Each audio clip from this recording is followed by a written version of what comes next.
আসসালামু আলাইকুম। Step sense চ্যানেলের পক্ষ থেকে সবাইকে স্বাগতম। অ্যাডমিশন ক্র্যাশ কোর্সের আজকে যে পরীক্ষা ছিল সেটা ডিইউ স্পেশাল একটা পরীক্ষা ছিল। ফিজিক্স কোয়েশ্চেনের উপর ছিল। 14, 15 এবং 16 সালে ডিইউতে যেই কোয়েশ্চেনগুলো আসছে তারই উপর বেস করে কিছু কোয়েশ্চেন আমরা পরীক্ষা নিয়েছি এবং সেগুলোর সলভ আমরা দিচ্ছি। আর যারা এই পরীক্ষাটা অলরেডি মিস করেছো তারা ডিসক্রিপশনে দেওয়া লিঙ্ক থেকে তোমরা পরীক্ষাটা দিয়ে দিতে পারো। তাহলে কি হবে, তুমি কোন কোন জায়গাতে তোমার ল্যাকিংস আছে বা কোন কোন জায়গাতে তোমাকে ডেভেলপ করা দরকার সেটা তুমি খুব সহজেই ধরতে পারবে এবং প্রশ্নের অ্যান্সারগুলোও তুমি খুব তাড়াতাড়ি ক্যাচ করতে পারবা। আচ্ছা, তাহলে আমরা শুরু করি। এখানে টোটাল 8টা কোয়েশ্চেন আছে, এখান থেকে শুরু করি। 6 নম্বর কোয়েশ্চেন, একটি বিন্দু চার্জ 4 মিটার হতে এখানে হবে একটি বিন্দু চার্জ হতে 4 মিটার দূরত্বে তড়িৎ ক্ষেত্রের প্রাবল্যের মান ই। আচ্ছা, তাহলে একটা বিন্দু চার্জ দিলাম, এটা থেকে 4 মিটার দূরত্ব আমি ধরলাম R1 দূরত্বে, আমার এই জায়গাটাতে ই লাগবে, এটা আমি ধরলাম E1। এখন বলছে 1 মিটার দূরত্বে তড়িৎ ক্ষেত্রের প্রাবল্যের মান কত হবে। আচ্ছা, এখন আমরা জানি E = 1/4πε0 Q/r²। সো এখন তোমরা যেটা করছো নর্মালি E1 এর ফর্মুলা লেখো, E1 = 1/4πε0 Q/r1², আবার E2 লেখো 1/4πε0 Q/r2², পরে দুইটাকে ভাগ করো। দেখো এই ভাগ করার টেন্ডেন্সি থেকে বের হয়ে আসতে হবে, তোমার এগুলা আলটিমেটলি পুরাটাই চলে যাবে। এই পুরা জিনিসটাকে যদি আমরা ধ্রুবক কল্পনা করি একই চার্জের জন্য, তাহলে কিউ সহ ধ্রুবক। কিউ সহ ধ্রুবক থাকলে আমরা জানি না, ধ্রুবক থাকলে একটা সমানুপাতিক চিহ্ন আমরা দিতে পারি। তার মানে এখানে আমি বলতে পারি E = 1/r²। তাহলে E = 1/r² হলে ধ্রুবক হলে এখানে আমরা লিখতে পারি E1/E2 সমান, আমাদের লাগবে আলটিমেটলি E2, সো E2টা উপরে রাখি, E2/E1 সমান, যেহেতু এটা ব্যস্তানুপাতিক সেহেতু উপরে হবে R1 নিচে হবে R2, টোটালটার স্কোয়ার। নর্মাল, তোমার এগুলো লেখারই দরকার নেই। আচ্ছা, সেটা বুঝলাম। এখন ই কত, E1 হচ্ছে কত ই, R1 কত, R1 হচ্ছে কত 4, R2 কত, R2 হচ্ছে 1। তার মানে E2 হবে 4², নিচে 1² লেখার দরকার নেই, ইন্টু ই, তার মানে হচ্ছে 16E। এটাই হচ্ছে আমাদের অ্যান্সার। বোঝা গেছে? একদম সিম্পল। এই যে কনসেপ্টটা এটা একটু মনে রাখার চেষ্টা করো, যেগুলো কাজে লাগবে না সেগুলো বাদ দিয়ে প্রফেশনাল লিখে ফেলবা, তারপর তুমি এভাবে ইউজ করবা। এরপর আসি 5 নম্বর অঙ্কটা। 5 নম্বরটা মুখোমুখি বলে দিই। তাপমাত্রা বাড়ালে অর্ধপরিবাহীর পরিবাহকত্ব। হ্যাঁ, আমরা জানি তাপমাত্রা যদি বাড়াই তাহলে অর্ধপরিবাহীর ক্ষেত্রে যে যোজন ইলেকট্রনগুলা সেগুলো মুক্ত ইলেকট্রন হিসাবে চলে যায়, কিছু ইলেকট্রন তৈরি হয়, কিছু হোল তৈরি হয় তাপমাত্রা বাড়ালে। তাহলে সেই ইলেকট্রন এবং হোলের মাধ্যমে তড়িৎ প্রবাহ হয়। তার মানে তাপমাত্রা যদি কম থাকে সেক্ষেত্রে ইলেকট্রন এবং হোল কম থাকবে অথবা থাকবেই না। তো তাপমাত্রা বাড়ালে কি, সে পরিবাহকত্ব বৃদ্ধি হচ্ছে, তার সেই ইলেকট্রন প্রবাহের মাধ্যমে তড়িৎ প্রবাহ কন্টিনিউ করবে। সো পরিবাহকত্ব বাড়বে। যদি এখানে বলতো রোধ, তাহলে রোধ সেটা কমবে। আচ্ছা, আরেকটা জিনিস সেটা হচ্ছে তাপমাত্রা বাড়ালে পরিবাহকত্ব কমে, পরিবাহীর রোধ বাড়ে। আচ্ছা, এই হচ্ছে আমাদের 5-6। এরপর আমরা 1 নম্বর কোয়েশ্চেনটা একটু পড়তে থাকি মুছতে। 1 নম্বর হচ্ছে চৌম্বক ফ্লাক্সের একক কি। আচ্ছা, এখন চৌম্বক ফ্লাক্স, ধরো তুমি চৌম্বক ফ্লাক্সের একক তুমি জানো না, তখন তুমি কি করবা। চৌম্বক ফ্লাক্সের সূত্র তুমি জানো, চৌম্বক ফ্লাক্সের সূত্রটা দিয়ে দাও। চৌম্বক ফ্লাক্সের সূত্র কি, ধরো চৌম্বক ফ্লাক্সের সূত্র হচ্ছে ফাই, সেটা হচ্ছে আমরা জানি BA cos θ। BA cos θ হচ্ছে ফাই। আচ্ছা, তো তোমার B এর মান তো লাগবে না, B এর একক লাগবে। আচ্ছা, তারপর A এর একক লাগবে। B এর একক হচ্ছে, A এর একক হচ্ছে মিটার স্কয়ার। এখন B এর একক লাগবে, B এর একক টেসলা দিলে হচ্ছে না কেন, কারণ এখানে কোনো টেসলা নাই। তাহলে আসো B এর এককটা একটু দেখে আসি। B এর একটা ফর্মুলা থেকে B এর একক আমরা নিউটনের মাধ্যমে বের করতে পারি। F সমান আমরা জানি QVB sin θ। ওকে, F এর একক আমরা জানি, F এর একক কি, নিউটন। Q এর একক এই পাশে হচ্ছে কুলম, তার মানে এই পাশে এসে হবে পার কুলম। V এর একক এই পাশে হচ্ছে মিটার পার সেকেন্ড, তাহলে এই পাশে এসে হবে পার মিটার শুধু সেকেন্ড।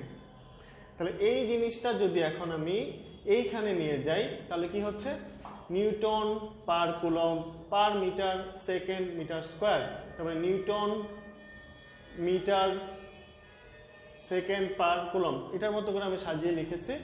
এই হচ্ছে আমাদের অ্যান্সার। এই যে নিউটন মিটার স্কোয়ার আর মিটার কাটা গিয়ে শুধু মিটার থাকবে সেকেন্ড পার কুলম, এই হচ্ছে আমাদের অ্যান্সার। খুব ইজি, একটা না একটা হয় একক দেয় অথবা মাত্রা দেয়, সো না পারলেও ওগুলো সূত্র তো তুমি পারো, সূত্র থেকে ডিরাইভ করে নিবা।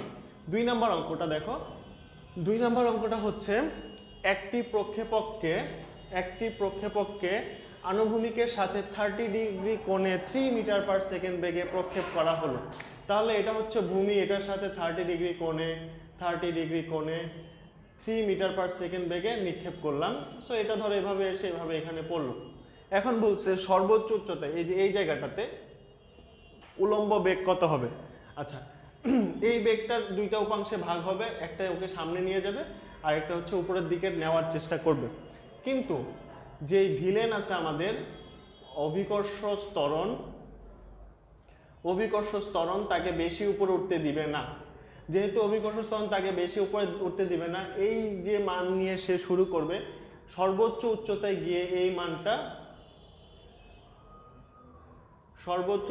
গিয়ে এই মানটা একদম 0 হয়ে যাবে, মানে এই উপাংশটাই থাকবে, উপরের উপাংশ থাকবে না।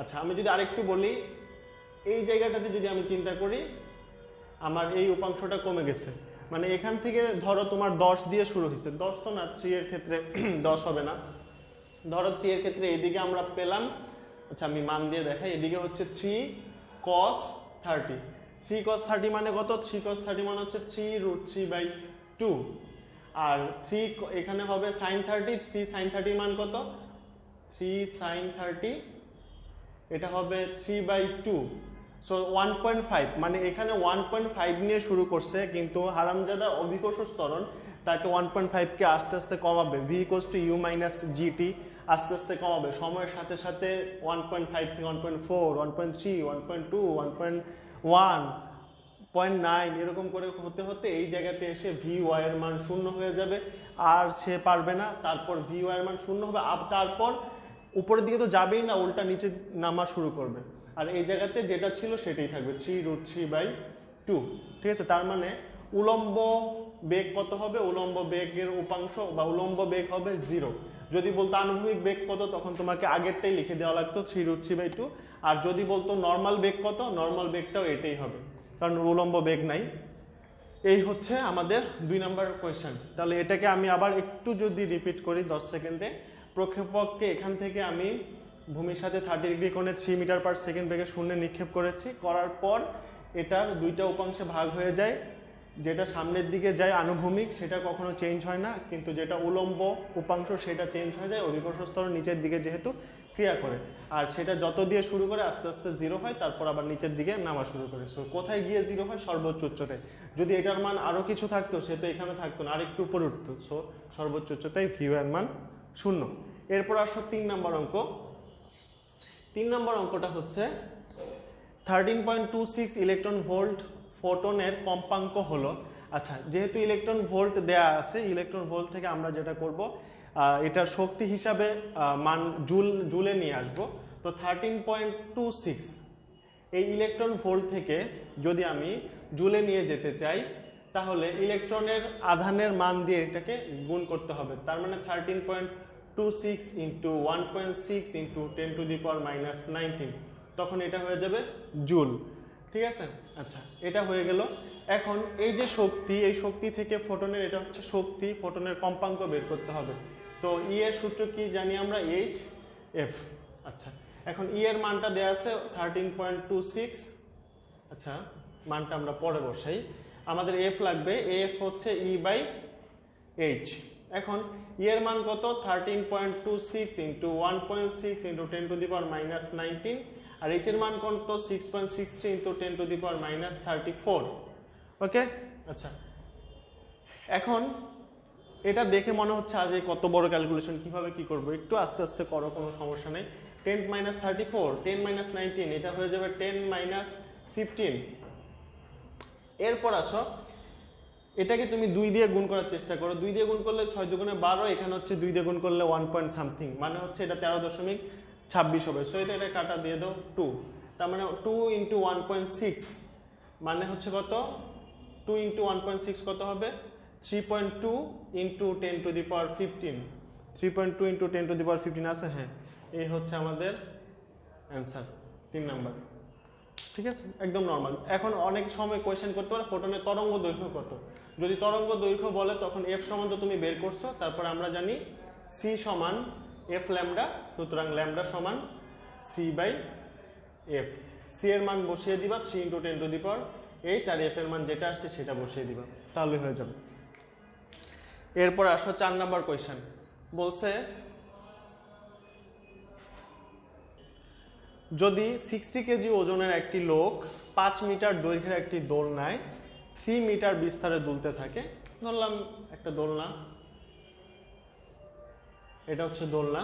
হ্যাঁ, আমি এই পাশ থেকে দেখতেছি, যেমন ধরো তোমরা যদি আমাকে এই পাশ থেকে দেখো তাহলে আমার শুধুমাত্র এই লাইনটা দেখবা, এই যে এই লাইনটা। কিন্তু আমি যদি এভাবে থাকি তখন তো তুমি আমাকে এই পুরো একটা বডি দেখবা, কিন্তু এভাবে থাকলে তো আমাকে লাইন দেখবা। এখন আমি দোলনা খেতে চাই, এভাবে দোলনা খাবো, ঠিক আছে? আচ্ছা, এভাবে যদি দোলনা খাই তাহলে এটা ধরলাম এই দিকে যাবে। সো যেহেতু এখানে অ্যাটাচ করা সেহেতু এটা ধরো এখানে যাবে। এখানে যদি যায়, বলছে 5 মিটার দৈর্ঘ্যের একটি দোলনা, তার মানে এটা 5 মিটার এখানে থাকলে এখানেও 5 মিটারই থাকবে। 3 মিটার বিস্তারে দুলতে থাকে, তার মানে এই জায়গা থেকে এই পর্যন্ত যে যায় এটা ম্যাক্সিমাম 3 পর্যন্ত যেতে পারে, 3 মিটার দুলতে থাকে। তাহলে লোকটি সর্বোচ্চ গতিশক্তি কত হবে? এখানে ধরো লোক বসে আছে, তো সর্বোচ্চ গতিশক্তি বের করতে বলছে। এখন গতিশক্তির সূত্র আমরা জানি 1/2 mv², কোনো সমস্যা নেই, লোকের ভর দেয়া আছে। ভিটা দেখো, তুমি যদি ভি বের করতে চাও তাহলে ভি দেয়া থাকবে, তো ভি তো যেহেতু দেয়া নাই, এই জায়গাতে আদিবেগ হচ্ছে 0। এখান থেকে সে এইখানে আসছে, বলতো সে আলটিমেটলি কতটুক ডিস্টেন্স অতিক্রম করছে? এখান থেকে এখানে আসাতে সে কতটুক ডিস্টেন্স অতিক্রম করছে? তোমরা অনেকে ভাবতেছো এখানে 3 মিটার ডিস্টেন্স অতিক্রম করছে, না 3 মিটার ডিস্টেন্স হবে না। কারণ হচ্ছে সে এখান থেকে যে পড়তেছে তাকে কে নিয়ে যাচ্ছে, কে নিচে নামাচ্ছে? টেনে নামাচ্ছে কে? জি তাকে টেনে নামাচ্ছে। জি যেহেতু এই দিকে, সেহেতু এই দিকের সরণটা তোমাকে ক্যালকুলেট করতে হবে। তার মানে এখানে 3 মিটার থাকলেও তোমার এখানে তার সরণ হবে এইটুকু আলটিমেটলি, ঠিক আছে? এইটুকু, তাহলে এইটুকু আমার লাগবে। এখন এই যে ত্রিভুজ, সমকোণী ত্রিভুজের এটা হচ্ছে 5, এটা হচ্ছে 3। তো তোমরা মানে প্র্যাকটিস করতে করতে এটা একদম হাতে চলে আসবে যে যদি অতিভুজ 5 হয় আর ভূমি যদি 3 হয়, এটা অটোমেটিক 4 হয়ে যাবে। পুরাটা 5 হলে কি হয়েছে, এটা হবে 4। তো এটা যদি 4 হয়, এটা হয়ে যাবে আমাদের 1। তাহলে v² সমান u² মানে হচ্ছে 0 প্লাস 2gh, এখানে হচ্ছে 1, মানে হচ্ছে v² = g এর মান ধরো 9.8 যদি দেই, g এর মান কি দেয়া আছে এখানে? এখানে মনে হয় g এর মান ব্র্যাকেটে দেয়া ছিল। আচ্ছা, এটা হচ্ছে কত? g এর মান 10 দেয়া ছিল, 2 × 10। তার মানে v² এর মান যদি হয় 20, 1/2 × m কত?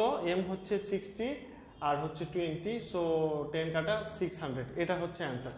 সো এখানে ব্র্যাকেটে জি এর মান 10 দেয়া ছিল, এটা খেয়াল করি নাই, 10 দেয়া ছিল। আর যদি 10 দেয়া না থাকতো তখন কি করতাম? তখন এখানে 9.8 মুখস্থ হিসেবে ইউজ করতাম। এখন দেখো এখানে ভি বের করে, এটা আমি কনসেপ্ট ওয়াইজ নর্মালি করছি, কিন্তু যদি তুমি এটা করো, এই জায়গাটাতে তার বিভব শক্তি কত বলো?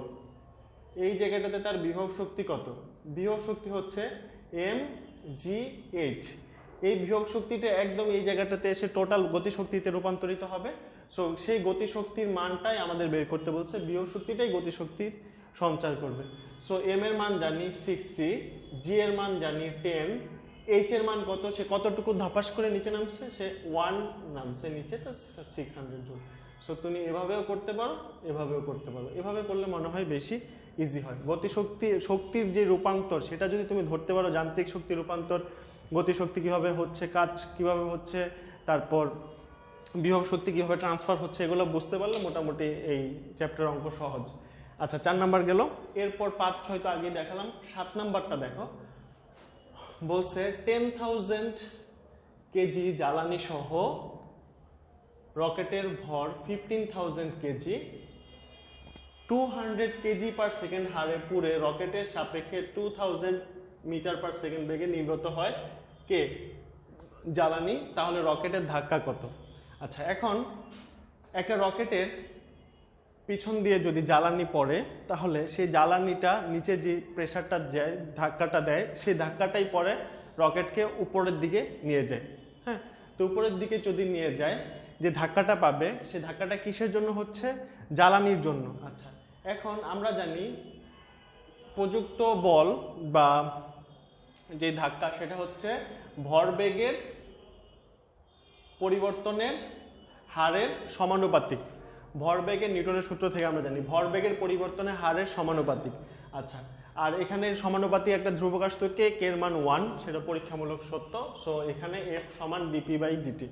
এখন এই P মানে কি? P মানে হচ্ছে ভর ইনটু বেগ। এখন দেখো, আমরা নর্মালি সবসময় জানি M হচ্ছে ধ্রুবক, ভর হচ্ছে ধ্রুবক, আর V হচ্ছে তোমার মোটামুটি ধ্রুবক হতে পারে, আবার ভ্যারিয়েবলও হতে পারে। কিন্তু কথা হচ্ছে যখন রকেটের পিছন দিয়ে যখন জ্বালানি নেমে যাচ্ছে, তখন কি রকেটের ভিতর যে জ্বালানির যে ভর, সে ভরটা কি সেম থাকতেছে? সবসময় সেম থাকে না। তার মানে এই জায়গায় ভরটাই চেঞ্জ হচ্ছে, আর ভিটা ফিক্স থাকতেছে। ফিক্স কত? এটা হচ্ছে জ্বালানির জন্য 2000 মিটার/সেকেন্ড। 2000 মিটার/সেকেন্ড বেগে জ্বালানিটা রকেটের পিছন দিয়ে বের হচ্ছে। সো এখানে ধ্রুবক আলটিমেটলি হচ্ছে v dm/dt আমরা রাখবো। v এর মান দিছে, v এর মান কত? 2000, আর dm/dt মানে হচ্ছে ভরের যেই পরিবর্তনের হার, জ্বালানির যেই পরিবর্তনের হার, সেটা দেওয়া আছে 200। তার মানে এই দুইটা গুণ করে দিলে হবে 4 × 10⁵। এই হচ্ছে আমাদের অ্যান্সার। ঠিক আছে, এখানে কিন্তু তোমার দিতে হবে জ্বালানি কি বেগে নিচে নামতেছে সেটা দেওয়া লাগবে। রকেটের বেগ দিলে আবার হবে না, রকেটের বেগ কিন্তু ধ্রুবক না। এরপর আসি 8 নম্বর অঙ্ক। 8 নম্বর একদম ইজি। 8 নম্বর হচ্ছে পোলেরিয়াম 214। এটা যাই হোক, তোমার এটা দেখার বিষয় না। 214 হচ্ছে তার ভর সংখ্যা। এর থেকে আলফা কণা বিকিরণ হচ্ছে, প্রাপ্ত মৌল কত হবে? আচ্ছা, আলফা কণা মানে কি? আলফা কণা মানে জানি আমরা হিলিয়াম 4-2। তো হিলিয়াম 4-2 যদি হয়, তাহলে এইটা যদি এখান থেকে চলে যায়, এটা যদি এখান থেকে চলে যায়, আমরা কত পাবো? 214 থেকে যদি এটা চলে যায়, এখানে একটু ভুল আসছে, এটা হবে 214, অপশন তো একটাও ঠিক না। 214 এখানে হবে 82, সরি 214 জায়গায় হবে 210, এখানে হবে 82। সো এখন এটা হচ্ছে আচ্ছা হিলিয়াম। সো এই হিলিয়ামের এই আলফা কণাটা যদি আমি এখান থেকে মাইনাস করে দিই, তাহলে 214 থেকে 4 গেলে কত হবে? 210। তার মানে খ আর ঘর মধ্যে একটা অ্যান্সার হবে, এই দুইটা তো হবেই না, ফার্স্টই বাদ দিলাম। এরপর পারমাণবিক সংখ্যা 2 বাদ যাবে। তো 2 যদি বাদ যায়, তাহলে 84 থেকে 2 বাদ গেলে কি হবে? 84 থেকে 2 বাদ গেলে হবে 82। এটা হচ্ছে আমাদের অ্যান্সার। তো এই হচ্ছে 8টা কোয়েশ্চেন। এরপরে আরও কিছু কোয়েশ্চেন নিয়ে আসতেছি। 12 নম্বর থেকে যদি শুরু করি, একটি নলাকার তামার রোধ আর একই রকম আরেকটি তার জোড়া লাগিয়ে তারটিকে দ্বিগুণ করলে পরবর্তী রোধ কত? আচ্ছা, তো একটা তামার তার যদি এরকম হয়, সেমভাবে আরেকটা রোধ তার যদি আমি অ্যাড করে দিই, তাহলে এটা যদি এল হয়, এটাও যদি এল হয়, তার মানে এর দৈর্ঘ্য ডাবল হয়ে যাচ্ছে। আর আমরা জানি সব কিছু যদি ফিক্স থাকে তাহলে আর সমানুপাতিক এল। যদি দৈর্ঘ্য ডাবল করি, আমার রোধটাও ডাবল হবে। হ্যাঁ, আচ্ছা, এখন যদি সেম কোয়েশ্চেনটা এমনভাবে বলতো যে জোড়া না লাগিয়ে একই পরিমাণ আয়তন রেখে এটাকে টেনে আমি দ্বিগুণ করে ফেলছি, যেমন ধরো তখন চিকন হয়ে টেনে আমি দ্বিগুণ করে ফেলছি, তখন কি হতো? যদি টেনে তুমি দ্বিগুণ করো, তাহলে দৈর্ঘ্য দ্বিগুণ হতো, ঠিক আছে, সাথে সাথে প্রস্থচ্ছেদের ক্ষেত্রফলও অর্ধেক হয়ে যেত। যেহেতু দুইটা একসাথে হচ্ছে, তখন আর সমানুপাতিক এল লেখা যাবে না, তখন লিখতে হবে আর সমানুপাতিক L/A। এখন এল কত গুণ হয়েছে? 2 গুণ। এ কত গুণ হয়েছে? অর্ধেক হয়েছে, মানে হচ্ছে এখানে হাফ হবে, তার মানে হাফটা উপরে চলে যাবে, 4 হবে, তার মানে আর হবে 4 গুণ। বোঝা গেছে? মানে গুণ দিয়েই বের করে ফেলতে পারো। আচ্ছা, এটা সহজ অঙ্ক। সো আয়তন ফিক্স রাখলে একরকম, জোড়া লাগালে আরেক রকম। এরপরে 13 নাম্বারটা দেখি, এই জায়গাটুকুর মধ্যেই 13 করে ফেলবো। 13 বলছে একটি তড়িৎ দ্বিপোলের জন্য তড়িৎ ক্ষেত্র দূরত্বের সাথে কিভাবে পরিবর্তিত হয়। নর্মাল সূত্র দাও, E = 1/4πε0 2m/r³ আর যেহেতু এখানে সবগুলা ধ্রুবক এবং আর এর মানের সাথে চেঞ্জ হচ্ছে, তাহলে কি হবে r⁻³ এরপরে একটি কণা 2 মিটার ব্যাসার্ধের বৃত্তাকার পথে প্রতি মিনিটে 30 বার আবর্তন করে, রৈখিক বেগ কত? নর্মাল ভি এর সূত্র দাও ওমেগা আর, ওমেগার সূত্র দাও 2πf × r। তো 2πf কত বলছে? প্রতি মিনিটে 30 বার আবর্তন করে। প্রতি মিনিটে যদি 30 বার আবর্তন করে তাহলে আমাদের f কত হবে? n/t, n কত? 30/60, সেখানে 30/60 বসাও, আর কত? 2। সো এখানে কাটাকাটি গেলে হবে 2, 2 2 কাটা যাবে, শুধু 2π থাকবে অ্যান্সার। ঠিক আছে, তারপর আসি আমরা 1 নম্বর থেকে করি। 1 মিটার দৈর্ঘ্যের একটি স্কেল তার প্রস্থ বরাবর 0.95 × c বেগে চলমান হলে ল্যাবে এর পরিমিত দৈর্ঘ্যের মান কত? আমরা জানি যে বরাবর গতিশীল হবে সে বরাবর দৈর্ঘ্য সংকুচিত হবে। যে বরাবর যদি দৈর্ঘ্য বরাবর গতিশীল হতো, দৈর্ঘ্য বরাবর সংকুচিত হতো, তখন আমি এল এর সূত্র দিতাম L = L0 1 - v²/c²। কিন্তু এটা হচ্ছে প্রস্থ বরাবর। সো যেহেতু প্রস্থ বরাবর গতিশীল, দৈর্ঘ্যের কোনো চেঞ্জ হবে না, দৈর্ঘ্য যা আছে তাই থাকবে। পরিমিত দৈর্ঘ্যের মান, ল্যাবে এর পরিমিত দৈর্ঘ্যের মান 1 মিটার ছিল, 1 মিটারই থাকবে। আচ্ছা, আরেকটা জিনিস সেটা হচ্ছে যদি তোমাকে বলতো, যেমন বুয়েটে এরকম একটা কোয়েশ্চেন আসছিল যে যদি একটা মাঠ, এই মাঠের, বুয়েটে আসছে কিনা শিওর না, মানে মাঠ দিয়ে আসছিল, যদি বলে এই কর্ণ বরাবর গতিশীল, তখন কি হবে? তখন দৈর্ঘ্য এবং প্রস্থ দুইটাই সংকুচিত হবে। ঠিক আছে, আচ্ছা, তারপরে আসি আমরা 10 নাম্বার। 10 নাম্বার হচ্ছে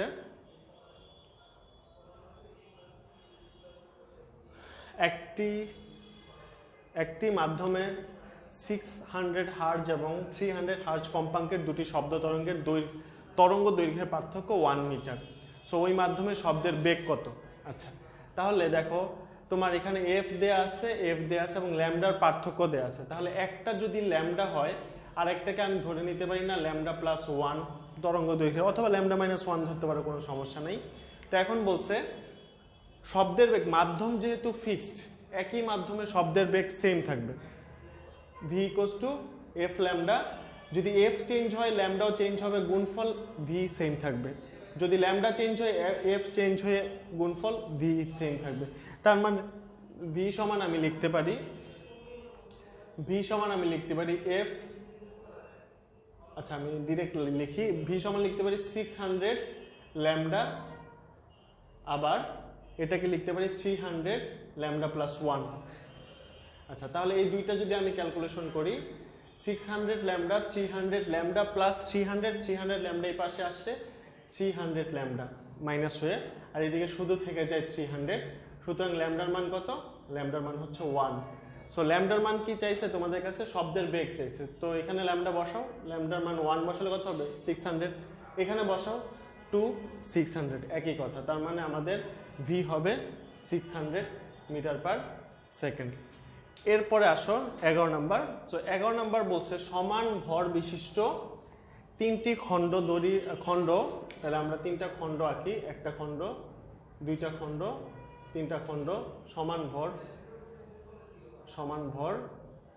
তো দড়ির দ্বারা সংযুক্ত করে যে কোনো এক প্রান্তে এফ বলে টানা হলে, ধরো এই বরাবর এফ বলে টানে, তো সম্পূর্ণ ব্যবস্থাটি ত্বরিত হয়, মানে এটা স্থির না। তো ঘর্ষণ উপেক্ষা করলে মাঝের খণ্ডের উপর মোট বল কত? আচ্ছা, পুরাটাকে একটা সিস্টেম যদি আমি বিবেচনা করি, তাহলে এই সিস্টেমের ভর কত? যেহেতু সবগুলা সেম ভর, সেহেতু পুরো সিস্টেমের ভর হচ্ছে 3m। তাহলে আমাদের এফ এর সূত্র কি হবে? m × a। সুতরাং a হবে f/3m। আচ্ছা, এখন আমাদের বলছে, আমাদের তো এখন এফটাই তো বের করতে হবে, ঘর্ষণ এ সমান f/3m আছে, এটা থাকুক, সমস্যা নাই। এখন আমাদেরকে বলছে এই মাঝেরটার জন্য বল কত। তো মাঝেরটার জন্য বল যদি বের করতে চাই, দেখো এটাকে যখন টানতেছো, এটার সাথে কিন্তু এটাও আসতেছে, এটাও আসতেছে। আচ্ছা, এটাকে যদি টানো তাহলে তার সামনেরটা আসবে না, আসবে শুধু এই দুইটা। আবার যদি এগুলা বাদ দিয়ে শুধু এটাকে এদিক দিয়ে টানো তাহলে শুধু এটা আসবে। তার মানে যদি তুমি এটার উপর টানো তার মানে তার ডাবল কাজ করতেছে। আর পুরাটা হচ্ছে 3টা, এটা হচ্ছে ডাবল, এটা হচ্ছে সিঙ্গেল। সো এটার উপর যেই ফোর্সটুকু অ্যাপ্লাই হবে সেটা হচ্ছে 2। আমি ধরে নিচ্ছি যে এখানে টোটাল 3 ভাগ হচ্ছে, F/3 F/3 F/3, কিন্তু এটার উপর ডাবল হচ্ছে। আচ্ছা, তাহলে 2F ma, তাহলে m ইন্টু এর মান কত? আচ্ছা আমি একটা 2 তো দেইনি, F/3m। সো 2 কাটা, তার মানে 2F/3। এই হচ্ছে আমাদের কাটা, সরি অঙ্ক। আবার একটু যদি বলি, পুরো সিস্টেমের জন্য ত্বরণ যদি আমি বের করি, এ হচ্ছে F/3m। কিন্তু এই যে ত্বরণটা সবার জন্য ঠিক আছে, কিন্তু এই যে আমি যদি এই পাশ থেকে টান দেই তাহলে পুরো সিস্টেমের এটার উপরে বল প্রযুক্ত হচ্ছে, এটাকেও নিচ্ছে এটাকেও নিচ্ছে। যদি আমি এটার উপর টান দিই তখন এই দুইটাকে নিচ্ছে, যদি এটাকে এদিকে টান দিই তাহলে শুধু এইটাকে নিচ্ছে। তার মানে এটার উপর ডাবল কাজ করতেছে। সো ডাবল যেহেতু কাজ করছে 2 ইন্টু ma, আমি এর মান বসিয়ে দিচ্ছি। এখান থেকে আমি মাঝের খণ্ডের উপর মোট বল বের করে ফেলছি। এরপর আসি 15 নাম্বার। 15 নাম্বারে হচ্ছে আর ব্যাসার্ধের পৃথিবী পৃষ্ঠে অভিকর্ষ বিভব ভি হলে ভি এর সূত্রটা লিখি -gm/r। সো পৃষ্ঠ হতে 2r উচ্চতায়, আচ্ছা তাহলে পৃষ্ঠের জন্য আমি লিখতে পারবো এখানে gm/r। পৃষ্ঠ হতে 2r উচ্চতায় বিভবের মান কত হবে? সো ভি ইকুয়ালস টু পৃষ্ঠ থেকে যখন আমি বের করব সেটা হবে কি, আমার পৃষ্ঠ হতে মানে কেন্দ্র থেকে পৃষ্ঠ পর্যন্ত r প্লাস বাকিটুকু পৃষ্ঠ থেকে হচ্ছে 2r। সো মাইনাস, আচ্ছা এটা v1 দেই না, হ্যাঁ এটা v2 দেই, মাইনাস gm/3r।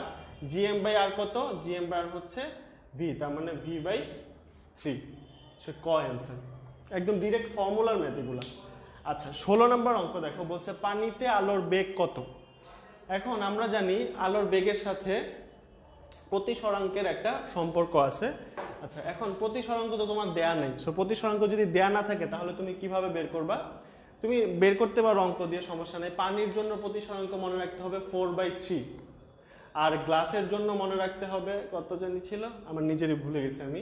যাই হোক 4/3 পানির জন্য মনে রাখবা।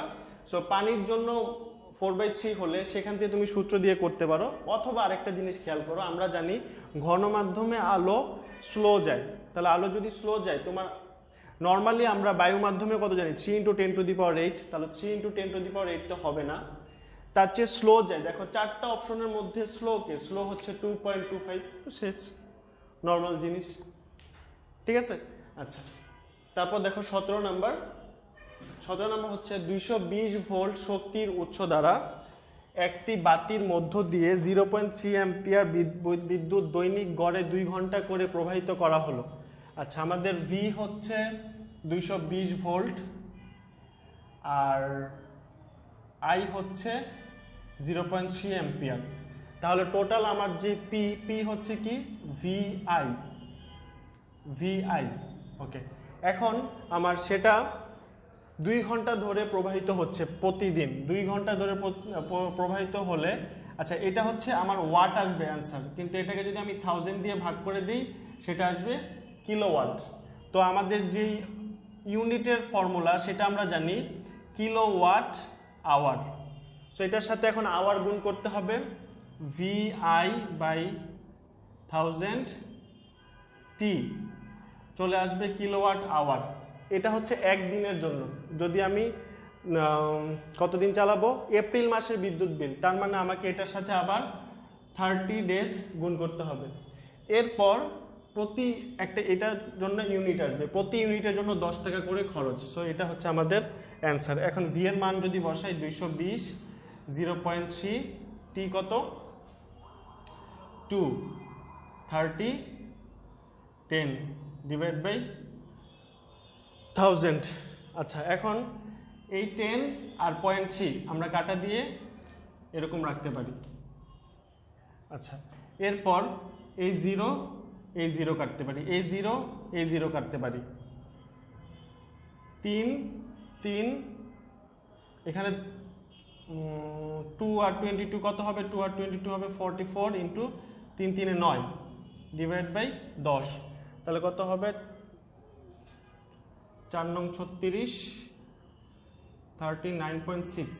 এখানে একটা 10 বেশি আসছে, 220 ভোল্ট তো ছিল, সবই তো ঠিক ছিল।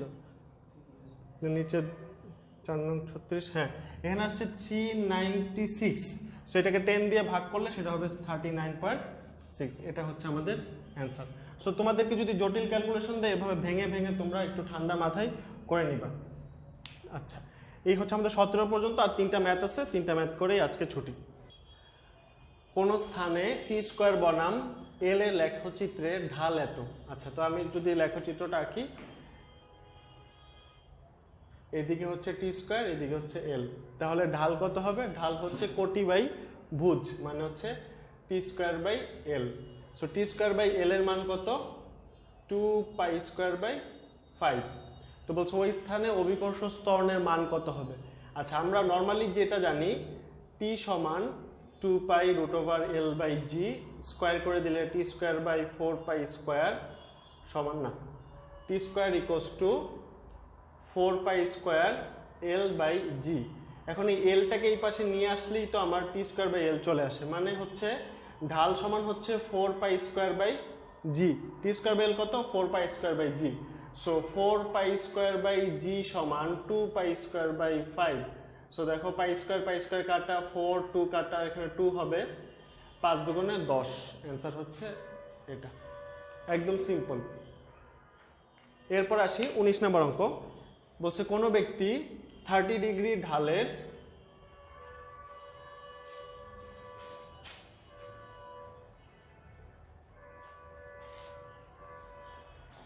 30 ডিগ্রি ঢালের 5 মিটার উঁচু, 30 ডিগ্রি ঢাল 5 মিটার উঁচু ঘর্ষণবিহীন তল বরাবর 100 নিউটন বলে একটি ব্লক টেনে তুলছে। ব্লকটি সমদ্রুতিতে চললে ব্যক্তি কি পরিমাণ কাজ করবে? আচ্ছা, 5 মিটার উঁচু পর্যন্ত যদি আমরা যাই, তাহলে এই যে ব্লক, এই ব্লকের উপর যে বিভব শক্তি, সেই বিভব শক্তিটাই হচ্ছে তার টোটাল কাজ। সো এখানে তার বিভব শক্তি কত হবে? M G H. এখন এম এর মান কি দেওয়া আছে? এম এর মান দেওয়া নেই, এম জি টোটালটাই দেওয়া আছে। টোটালটা কত? টোটালটা হচ্ছে 100। এইচ কত? এইচ হচ্ছে 5, মানে হচ্ছে 500 জুল। সো এটা একটি তেজস্ক্রিয় মৌলের ক্ষয় ধ্রুবকের মান 0.01 পার সেকেন্ড হলে এর গড় আয়ু কত? সো গড় আয়ুর যেই সূত্র tau equals to 1 by lambda. তো ল্যামডার মান দেওয়া আছে 0.01 পার সেকেন্ড, এটা হচ্ছে হবে 100 সেকেন্ড। সো অ্যান্সারে কত?